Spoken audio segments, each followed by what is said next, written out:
అమ్మా సముద్రవసనే దేవి పర్వత స్థలమండలే విష్ణుపత్ని నమస్తుభ్యం పాదాహతిం క్షమస్వమే, తప్పక కాలు పెడుతున్నానమ్మా, నన్ను క్షమించమని అడిగి కాలు పెట్టాలి. వాడు దిగుతూనే కామాతురతతో బ్రాహ్మీ ముహూర్తంలో సీతమ్మ తల్లి యందు కలిగినటువంటి కామం చేత ఒళ్ళు తెలియని స్థితిలో నిద్రలేస్తే, ప్రభువు నిద్రలేచాడని మంగళవాయిద్యాలు మోగిస్తే అక్కడ నిద్రపోతున్నటువంటి మిగిలినటువంటి స్త్రీలందరూ లేచి రావణుడు వెడుతున్నాడని కనుగుడ్లు తిరుగుడు పడుతుండగా తాగినటువంటి ఆ మధువు యొక్క ప్రభావం ఇంకా విరగకుండా ఉన్న కారణం చేత ప్రజాపతులలో ఒకడైనటువంటి పులస్త్య బ్రహ్మ కుమారుడైనటువంటి విశ్రవసో బ్రహ్మ కుమారుడైన రావణ బ్రహ్మ వేదం చదువుకున్నవాడు, ఘన జట చెప్పినవాడు, నిత్యాగ్నిహోత్రీకుడు, శివార్చన చేసేవాడు, బ్రాహ్మీ ముహూర్తంలో పరకాంత యందు కామంతో సురాపానం చేస్తూ కల్లుకుండ వెనక తీసుకెడుతుంటే మధ్య మధ్యలో తాగుతూ ఉత్తరీయం విలాసంగా తుడుచుకుంటూ నడిచి శిశుపావృక్షం దగ్గరికి వెళ్ళాడంటే వాడిది ఎంత హేయమైన ప్రవర్తనో. పరకాంత యందు తెల్లవారుజామున అసలు అనురక్తి ఏమిటి, అంతకన్నా దోషం ఇంకోటి ఉందా? సమయమే బ్రాహ్మీ ముహూర్తం. అటువంటి సమయంలో పరకాంత యందు అనురక్త, వాడికి తెల్లటి గొడుగు పట్టడమా? నడిచి వెడుతున్నాడు. వెళ్ళి వాడు అన్ని ఆభరణములను వేసుకుని అటు ఇటు చెదిరిపోయి ఉంటే విలాసంగా వాటిని సర్దుకుని వెనకవాడి యొక్క ఉత్తరీయం వేలాడుతుంటే కొంతమంది పరిజనం ఎత్తి పట్టుకుంటే ఎక్కడ మధ్యలో తాగుతాడో అని బంగారు పాత్రలో కళ్ళు తెస్తుంటే భేరీ మృదంగాది తాళములతో ఆ మంగళధ్వనులతో వాడు ఆ అశోకవనాన్ని చేరుకుంటే హనుమ వీడిని దగ్గరగా ఇప్పుడు చూడగలుగుతున్నానని ఆయన తేజస్సు చూసి కొమ్మల మధ్యలో ఇరుక్కుని ఆకుల చాట్న కూర్చుని ఉండగా వచ్చేస్తున్నాడు రావణాసురుడని సీతమ్మ తల్లి అదే పనిగా వాడు చూసేటటువంటి అవయవములు ఏ ఉన్నాయో అటువంటి తొడలు, వక్షస్థలము, వీటిని వాడి కంట పడకుండా ఉండడం కోసమని బాగా దగ్గరగా కూర్చుని సర్దుకుని వాడి వంక తిరగకుండా వచ్చేస్తున్నాడని వెక్కి వెక్కి ఏడుస్తుంటే ప్రాతకాలంలో ఒక పరకాంత దగ్గరికి వెళ్ళి మహాపతివ్రత దగ్గర ప్రవర్తించవలసిన రీతిలో ప్రవర్తించని వాడు ఒక గొప్పవాడా? వాడు మహాపురుషుడా? వాడు అక్కడికి వెళ్ళి సీతమ్మ తల్లి దగ్గరికి వెళ్ళి మాట్లాడుతుంటే మహర్షి అంటారు, సకల్ప వృక్ష ప్రతిమో వసంత యవమూర్తిమాన్ శ్మశాన చైత్య ప్రతిమో భూషితోపి భయంకర అంటారు.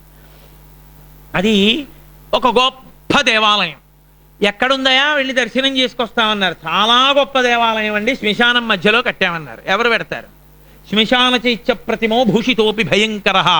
శ్మశానం మధ్యలో కట్టిన దేవాలయానికి ఎవ్వరూ ఎలా వెళ్ళరో అలాగే ఇన్ని అలంకారాలు చేసుకున్నా, అంత గొప్ప పంచ కట్టుకున్నా, అంత డాబుగా ఉన్నా, అంత తపశ్శక్తి ఉన్నా, 10 తలకాయలున్నా, రోమకోపములలోంచి తపశ్శక్తి యొక్క తేజస్సు పైకి కొడుతున్నా, అన్ని ఆభరణములను వేసుకున్నా, అంతమంది విలాసంగా అనుభవిస్తున్నా, అంతమంది సేవకులున్నా, గొడుగు పట్టినా, మంగళవాయిద్యాలు మోగుతున్నా, ఇన్ని ఆభరణములతో ఉన్నా చూడడానికి వాడు మాత్రం లోకమునకు భయకారకుడే.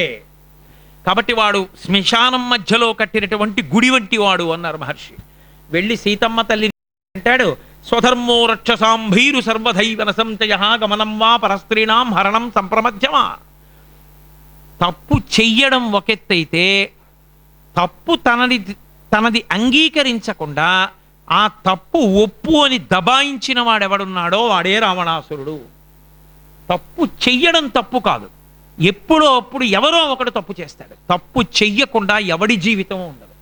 ఇంత సుందరకాండ చెప్తున్నావు కదా, నువ్వు తప్పు చేయకుండా ఉన్నావా అని మీరు నన్ను అడిగారు అనుకోండి, నేను తప్పు చేసిన వాడిని. నేను రావణుడు చేసిన తప్పులు లాంటివి చేశానని చెప్పట్లేదు.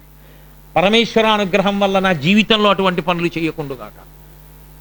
కానీ నేను చెప్పేది ఏదో చిన్నో చితకో తప్పు ఓ రోజు తెల్లవారుజామున నిద్ర లేవకపోయి ఉండవచ్చు.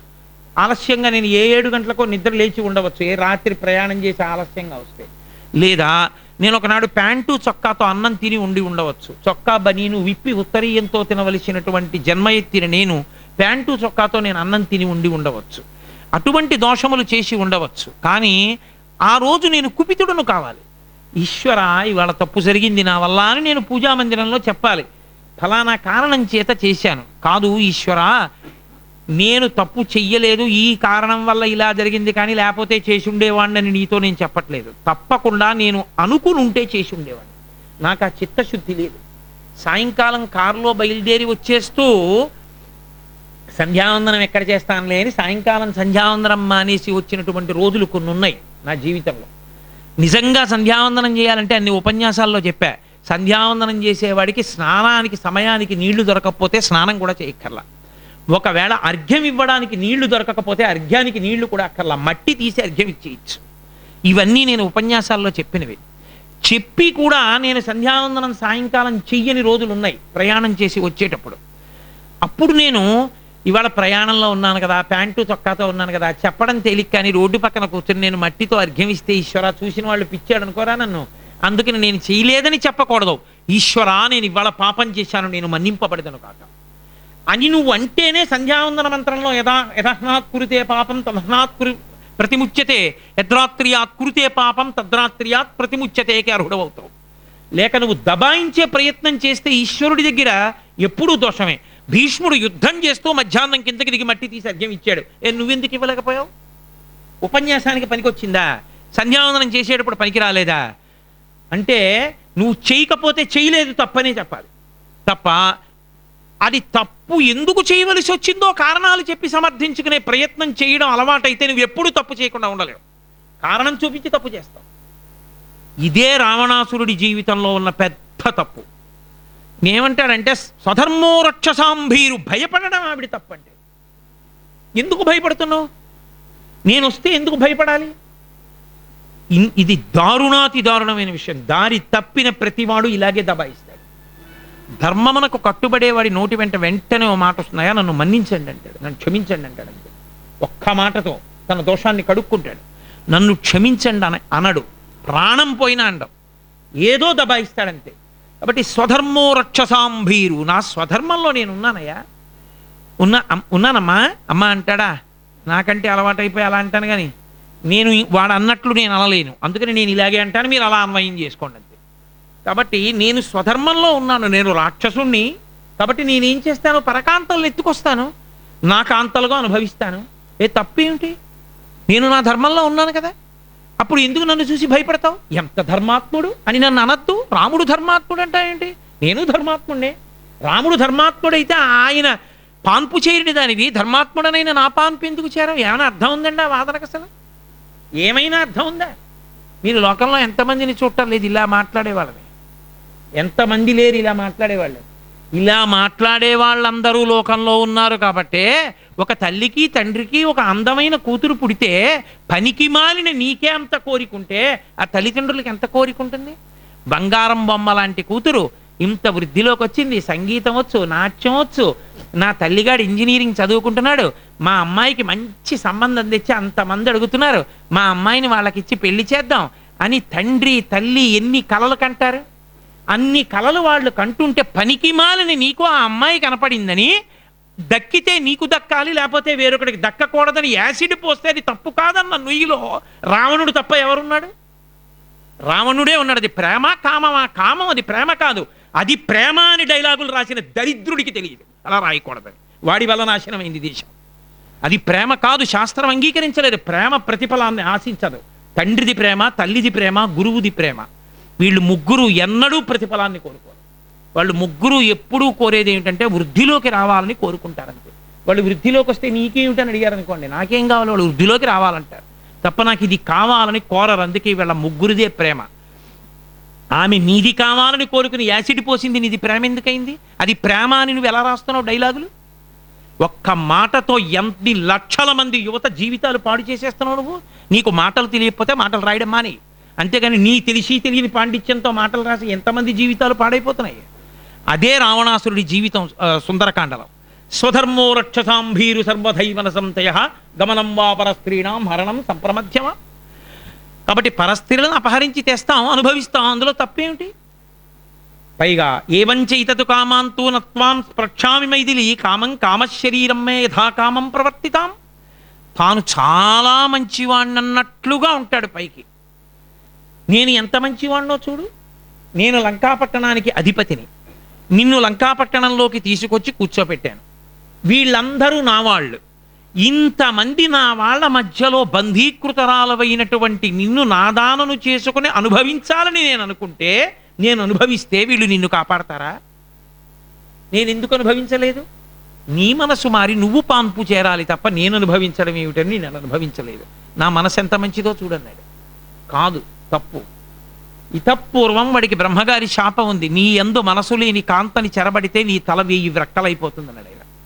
అది చెప్పడు, దాచి ఇలా మాట్లాడతాడు. ఉపాసకుణ్ణి పాడు చేసేది ఏదంటే మనసే నచ్చ చెప్పేస్తుంది. బా ఎందుకు లేదు ఈ పూజలు, ఈ పునస్కారాలు, ఇంత ధర్మం, ఇంత అల్లరి, ఇవన్నీ ఎందుకు లేదు, పర్వాలేదు ఇక్కడ కొంచెం, ఏం పర్వాలేదు చెప్పాను కదండి, ఏం పర్వాలేదు కొంప ముంచేస్తుంది అంతే.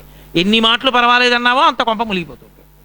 కాబట్టి ఏవంచైతత కామాంతో నత్వాం స్పృక్ష్యామి మైథిలి కామం కామశరీరం మే యథా కామం ప్రవర్తితాం ఏకవేణీ ధరాచయ్యాం ధ్యానం మలినమంబరం మస్తానే ఉపవాసస్య నైతాన్ ఉపైకానితే. ఒంటి జడ వేసుకుంటావు, భూమి మీద పడుకుంటావు, నేల మీద, అన్ని హంసతూలికా తల్పాలున్నాయి అంతఃపురంలో. ధ్యానం ఎప్పుడూ రాముడు రాముడు రాముడని ధ్యానం చేస్తావు. మలినమంబరం మట్టితో కూడిన ఆ పట్టుబట్ట ఒక్కటే కట్టుకుంటావు. అస్తానే ఉపవాసస్య ఇంట్లో అన్ని పదార్థాలుంటే తినడం మానేసి ఉపవాసాలు చేస్తావు. నైతాన్ ఉపైకానితే ఎన్ని తప్పులు ఆవిడ మీద పెట్టాడో చూడండి. ఎక్కడికి పోతుందండి? చేసిన తపస్సంతా ఏ మాటలు మాట్లాడకూడదో ఆ మాటలు మాట్లాడి పోగొట్టేసుకున్నాడు. తన మృత్యువు తాను వండుకుంటున్నాడు, నోరు ఉంది కదా అని వదరకూడదు. ఈశ్వరుడు ఒకడు ఉన్నాడు చూసేవాడు. ఆయన పాఠం చెప్పిన రోజున అలా ఇలా ఉండదు, మళ్ళీ అందరి చేత ఈసడింపబడి కుక్క జీవితంలో అయిపోతుంది. కాబట్టి జాగ్రత్తగా ఉండడం నేర్చుకోవాలి. సుందరకాండలో రావణాసురుడి చేత పలికిస్తారు మహర్షి. ఇన్ని తప్పులు ఆవిడ మీద పెట్టాడు. పెట్టి ఇవన్నీ చెప్పి అంటాడు, ఏదో అనుకుంటున్నావు, ఒక్కసారి కానీ యవ్వనం వ్యతివర్తతే యదతీతం పునర్నైతి శ్రోత్రం శీఘ్రం అపామివా. నది తీవ్రమైన వేగంతో ప్రవహించి వెళ్ళిపోతే వెనక్కి వస్తుంది అనుకుంటున్నావా? రోజు రోజుకి నీలో ఉన్న యవ్వనం అంతా తరిగిపోతుంటే తర్వాత నేను చూస్తానా రాముడు చూస్తారా, ఇద్దరికీ చెడిపోతావు. రాముడు రాముడు రాముడు రాముడు అంటున్నావు. సీత రాజ్యభ్రష్టుడు, వనవాసం చేస్తూ భూమి మీద పడుకున్నవాడు 100 యోజనముల సముద్రాన్ని దాటి లంకాపట్టణంలో ప్రవేశిస్తాడా? ఇక్కడికి వస్తాడా? మళ్ళీ నిన్ను దక్కించుకుంటాడా? ఒట్టి మాట. రాముడు ఎందుకు వస్తాడు? మధ్యలో ఎక్కడో శరీరం విడిచిపెట్టేస్తాడు. కాబట్టి నువ్వు తప్పు చేశావన్న మాట పరులకు ఎవరికీ తెలియదు. నా వాళ్ళు చెప్పరుగా. ఎంత విచిత్రంగా ఉంటుందో చూడండి. లోపల మన మనసు అదే చెప్తుంది. తప్పు చేశానని తెలియకుండా ఉంటే చాలు. తప్పు చేయడం ఏమిట్రా అందో, తప్పు చేశానని తెలియకుండా ఉంటే చాలు చేసి. కానీ ఆ పాటి కలిగినా కొంత నయమేనండి. తప్పు చేశానని తెలిస్తే అన్నాడు అనుకోండి, కొంత భయం ఉందని గుర్తు. తెలిస్తే ఏం చేస్తాడన్నాడు అనుకోండి, ఇంకా బరితెగించాడని గుర్తు. వాడికన్నా వీడు కొంత బెరిగని చెప్పాల్సి ఉంటుంది సంస్కారంలో. కాబట్టి అని అనకూడనటువంటి మాటలు ఆ సర్గ ఎక్కువ నాకు దాని గురించి చెప్పడం మీద పెద్ద అనురక్తి ఉండదు.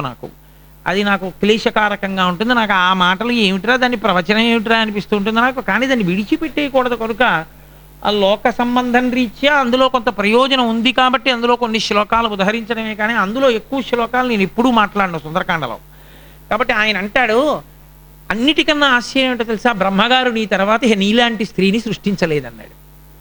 ఎందువల్ల అంటావేమో, లోకంలో అత్యంత సౌందర్య రాశిని సృష్టిద్దాం అనుకున్నాడు, నిన్ను సృష్టించాడు.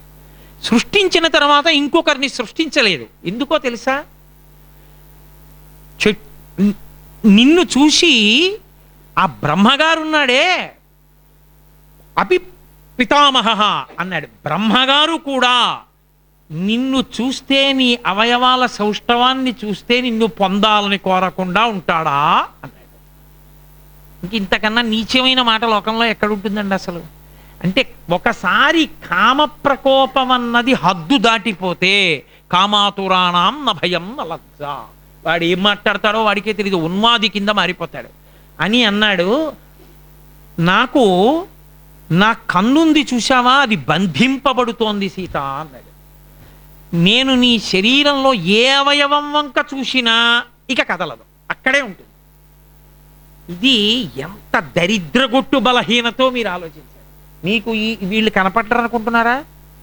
మీరు అలా కాసేపు నడవండి, ఎంతమంది కనపడతారో. అరే మనం ఆసిలేషన్ ఫ్యాన్ ఇలా తిరిగి అయిపోయినట్టు అలా ఉండిపోవచ్చా అని కూడా ఉండదు, అలాగే ఉండిపోతారు. ఎంత నీచమైనటువంటి సంస్కారంతో ఉంటారో. అలా నా చూపు నిలబడిపోతోంది. నేను నీతో ఒక మాట చెప్పి